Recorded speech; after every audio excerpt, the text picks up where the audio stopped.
दोस्तों आज के इस वीडियो के अंदर आप सीखेंगे कि मोटर कहीं खराब तो नहीं है, वो कैसे चेक करेंगे। दोस्तों इस वीडियो के बाद में आप गारंटी है आप मोटर को चेक करना सीख जाओगे। तो दोस्तों इस पे समझने से आपका बहुत ही अच्छे डाउट क्लियर हो जाएंगे। फिर बाद में आप मल्टीमीटर से मोटर पे भी चेक करेंगे ताकि आपके जितने भी डाउट है बिल्कुल कॉन्सेप्ट क्लियर हो जाए। मोटर के अंदर 3 स्टेप होती है चेक करने की। सबसे पहली जो हम मोटर को चेक करते हैं वो करते हैं हम बॉडी एयर चेक करते हैं मोटर का। उसके बाद में दोस्तों हम चेक करते हैं कंटिन्यूटी टेस्ट जो कि वाइंडिंग का आपस में होता है। थर्ड चेक करते हैं मोटर का रेजिस्टेंस। तो दोस्तों ये तीनों बहुत ही इंपॉर्टेंट है किसी भी मोटर को चेक करने के लिए। तो एक एक करके तीनों को कवर कर देता हूं मैं, फिर बाद में हम प्रैक्टिकल की बात करेंगे। तो आपने मोटर की कनेक्शन प्लेट देखी होगी, वो कनेक्शन प्लेट कुछ इस तरीके की होती है। ये 3 फेज मोटर की है, ठीक है। 3 फेज की मोटर की हम बात करेंगे, 3 फेज मोटर को कैसे चेक किया जाता है। तो 3 फेज मोटर की कनेक्शन प्लेट कुछ इस तरीके की होती है। उसमें 1 2 3 4 5 6 टर्मिनल होते हैं। तो दोस्तों क्या होते हैं 6 टर्मिनल, वो मैं आपको बताता हूँ। सिंपल सी बात यह है कि हमारे जो 3 फेज मोटर है तो उसका मतलब यह है कि इसके अंदर 3 वाइंडिंग होती है। 3 वाइंडिंग का अर्थ दोस्तों, जैसे 3 वाइंडिंग होती है, 3 वाइंडिंग का मतलब 3 तार है लंबे लंबे, और इन 3 तार को लपेट के हमारी मोटर के अंदर डाल दिया। बहुत ही सिंपल होता है दोस्तों मोटर को चेक करना, कोई बड़ी बात नहीं है। यानी सिंपल सी बात है, एक तार हमारी मोटर के अंदर गया, जैसे आपको ये 6 तार दिख रहे हैं ना, ये इधर के 3 को अलग मानो, यानी इस साइड के 3 को अलग मानो, इस साइड के 3 को अलग मानो। अब जैसे मैंने आपको बताया 6 तार होते हैं, तो 3 तार हमारी मोटर के अंदर जाते हैं और वो 3 तार घूम के वापस से हमारी दूसरी साइड आके लग जाते हैं। जैसे यानी ये तार हमारी मोटर के अंदर गया और वो पूरा राउंड राउंड होके यहाँ पे आके लग गया, ये तार पूरा अंदर घूम के यहाँ पे आके लग गया, और ये तार यहाँ पे घूम के यहाँ पे आके लग गया। इसको वाइंडिंग बोलते हैं, यानी जो तार घूम के आता है ना अंदर से, उसको वाइंडिंग बोलते हैं। होता वो एक तार ही है लंबा। तो दोस्तों अगर मोटर आपकी नहीं चल रही है और आपको टेस्ट करना है तो आपको क्या करना है, वो स्टेप बाय स्टेप आप देखिए और उसी तरीके से कीजिएगा। तो दोस्तों सबसे पहले आपको करना है बॉडी एयर टेस्ट।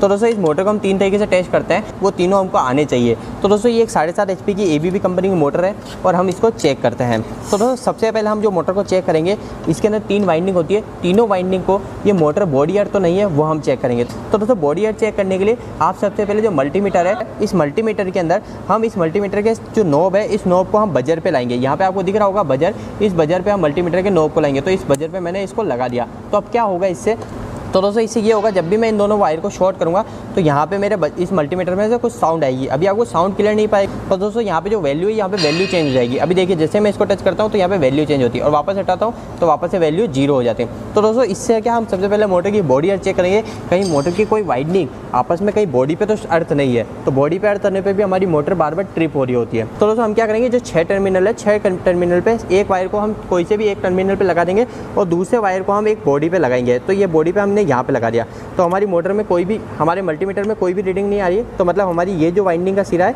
ये टर्मिनल बॉडी अर्थ नहीं है। इसके अलावा दूसरा देखेंगे तो दूसरा भी कोई रीडिंग नहीं आ रही, तो हमारा ये भी सिरा सही है। तीसरे पे लगाएंगे, ये भी सही है। चौथा लगाएंगे, ये भी सही है, ये भी सही है और ये भी सही है। यानी हमको एक पे 2-2 सेकंड लगा के रखना है। अभी देखिए जैसे मैं यहाँ पे बॉडी पे लगाता हूँ तो ये आपस में कंटिन्यूटी शॉर्ट बताएगा। तो देखिए अभी मैंने क्या लगा रखा है, कनेक्शन प्लेट के बोल्ट पे लगा रखा है, जिससे हमारे कंटिन्यूटी दिखा रहा है। तो दोस्तों ऐसे हमको कंटिन्यूटी चेक करनी है, कहीं ये मोटर बॉडी अर्थ तो नहीं है। तो हमको सबसे पहले बॉडी अर्थ चेक करना है, उसके बाद में दोस्तों वाइंडिंग ओपन टेस्ट चेक करना है। तो दोस्तों वाइंडिंग ओपन टेस्ट क्या होता है, इसको कंटिन्यूटी टेस्ट भी बोला जाता है। ये वाइंडिंग की कंटिन्यूटी कहलाती है। अब इसके बाद में दोस्तों हम इस वाइंडिंग को चेक करते हैं कि आपस में दोनों जो वाइंडिंग है, ये वाइंडिंग बीच में से ब्रेक तो नहीं हो गई। यानी जैसे क्या होता है दोस्तों, ये एक तार है, ये तार पूरी मोटर में लपेट के आता है, तो यही तार यहाँ पे बराबर आ रहा है नहीं, वो हमको चेक करना पड़ेगा। तो इसको बोलते हैं दोस्तों वाइंडिंग कंटिन्यूटी। तो वाइंडिंग कंटिन्यूटी भी हम इसमें ही चेक करते हैं, ये बजर के साइन पे चेक करेंगे। इससे 2 चीज़ें चेक हो जाएगी। इससे तो एक चीज़ ये चेक होगी हमारे आपस में दोनों वाइंडिंग कहीं शॉर्ट तो नहीं है, और दूसरी चीज़ हमारी वाइंडिंग जो है पूरी कंटिन्यूटी आ रही है नहीं आ रही। तो दोस्तों अभी हम सबसे पहले किसी भी एक टर्मिनल पे लगाएंगे और इसके आगे के जो टर्मिनल है इस पे एक पे लगाएंगे। तो देखिए अभी दोस्तों मल्टीमीटर में कोई भी रीडिंग नहीं आ रही, तो मतलब ये सिरा और ये सिरा आपस में भिड़ा हुआ नहीं है। इसमें से एक सिरा भिड़ा हुआ रहना चाहिए। देखिए इसमें दिखा रहा है, तो मतलब ये वाइंडिंग और ये वाइंडिंग सेम है। ये वाइंडिंग का पहला सिरा और ये वाइंडिंग का दूसरा सिरा है। इसके अलावा दोस्तों तीसरे पे चेक करेंगे तो तीसरे पे भी नहीं दिखा रहा है, मतलब हमारी ये वाइंडिंग दोनों एक है। इसके अलावा दोस्तों अब दूसरे पे आते हैं, दूसरे पे मल्टीमीटर की नोब को लगाया, अब इस पे लगा के चेक करते हैं। तो दोस्तों हमारी कोई रीडिंग नहीं आ रही है। इस पे लगाया तो भी नहीं आनी चाहिए, क्योंकि ये दोनों वाइंडिंग एक है। अब ये इसके साथ आनी चाहिए, तो ये आ चुकी है और ये वाइंडिंग में हमारी बिल्कुल सही है। इसके बाद में दोस्तों मैं तीसरे पे लगाता हूँ और तीसरे पे भी हम तीनों पे एक एक करके चेक करेंगे। तो दोस्तों इस पे चेक करा, नहीं आनी चाहिए, इस पे भी नहीं आनी चाहिए, और इस पे हमारी कंटिन्यूटी दिखानी चाहिए, और ये दिखा रही है। मतलब हमारी जो तीनों वाइंडिंग है वो तीनों वाइंडिंग आपस में कनेक्ट है। तो तीनों वाइंडिंग हमारी आपस में कहीं पे भी ब्रेक फेक नहीं है, ये हमको पता चल गया। इसके बाद में दोस्तों हम चेक करते हैं रेजिस्टेंस टेस्ट। तो रेजिस्टेंस टेस्ट में क्या होता है, रेजिस्टेंस टेस्ट एक बहुत ही इंपॉर्टेंट होता है। हम ये चेक करते हैं हमारी ये जो वाइंडिंग है, जैसे मैंने भी आपको बताया 3 वाइंडिंग होती है, 1 2 3। जैसे हम मानते हैं कि रेजिस्टेंस आया 3.5 ओहम, ठीक है, दूसरे का आया 3.4 ओहम और तीसरे का आया 3.5 ओहम, यानी तीनों का रेजिस्टेंस बिल्कुल सेम आया, लगभग सेम आया। पर दोस्तों कभी कभी ऐसा भी हो जाता है, जैसे रेजिस्टेंस का 3.5 आ रहा है, इसको आ गया 2.4 या फिर इसका भी आ गया 2.4, यानी रेजिस्टेंस अनबैलेंस हो गया। तो उस समय दोस्तों हमारी मोटर जो है वो ख़राब होने की 100% चांस है। उस समय हमको उस मोटर को खोल के उसको वायरनेस करना चाहिए अच्छे से, फिर बाद में उस मोटर को फिट करना चाहिए। अब दोस्तों एक और चीज़ होती है, वो हमारी मोटर की एफिशिएंसी के ऊपर भी निर्भर करती है, वो होता है दोस्तों इस मोटर का रेजिस्टेंस चेक। तो हमको मोटर का रेजिस्टेंस चेक करना चाहिए, रेजिस्टेंस कितना आना चाहिए उसके ऊपर मैं एक डिटेल वीडियो बना दूंगा, आप मुझे नीचे कमेंट बॉक्स में कमेंट करके बताइएगा। अभी हम चेक करेंगे कि आपस में तीनों का जो रेजिस्टेंस है वो रेजिस्टेंस आपस में डिफरेंस तो नहीं है, क्योंकि रेजिस्टेंस हमेशा सेम आनी चाहिए तीनों वाइंडिंग का। अगर ज़्यादा अनबैलेंस है तो हमारी मोटर क्या बराबर एफिशिएंसी नहीं देगी और हमारी मोटर बाद में जाके खराब हो जाएगी।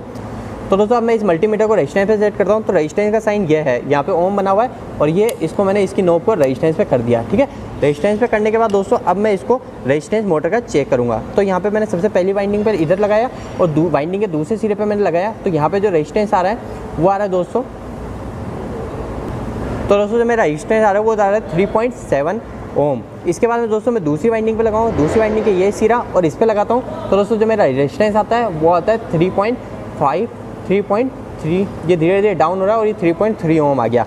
तीसरे पे लगाता हूँ दोस्तों, तो यहाँ पे सिरा लगाया और यहाँ पे लगाया, तो मेरा जो रेजिस्टेंस आता है वो आता है दोस्तों 3.3 ओम। तो दोस्तों लगभग तीनों का जो रेजिस्टेंस है वो तीनों का रेजिस्टेंस सेम है, मतलब मेरी मोटर बिल्कुल परफेक्ट और बिल्कुल ओके है। तो दोस्तों अब हम इसको 3 फेज सप्लाई देके ट्रायल लेके चेक कर सकते हैं, और अगर ये मोटर बिल्कुल सही एम्पियर लेती है तो इस मोटर को हम प्लांट में वर्किंग में ले सकते हैं। तो दोस्तों आई होप कि आपको ये वीडियो सही लगा होगा। अगर वीडियो अच्छा लगा हो तो वीडियो को लाइक जरूर कीजिएगा। अगर आपका कोई भी सवाल इस वीडियो के प्रति रह गया हो तो आप मुझे नीचे कमेंट बॉक्स में कमेंट करके पूछ सकते हैं। अगर आपको मल्टीमीटर के ऊपर डिटेल वीडियो चाहिए तो कि मल्टीमीटर कैसे काम करता है, इसका क्या क्या फंक्शन है, तो मुझे कमेंट बॉक्स में कमेंट करके बताइएगा, मैं इसके ऊपर एक डिटेल वीडियो बना दूँगा।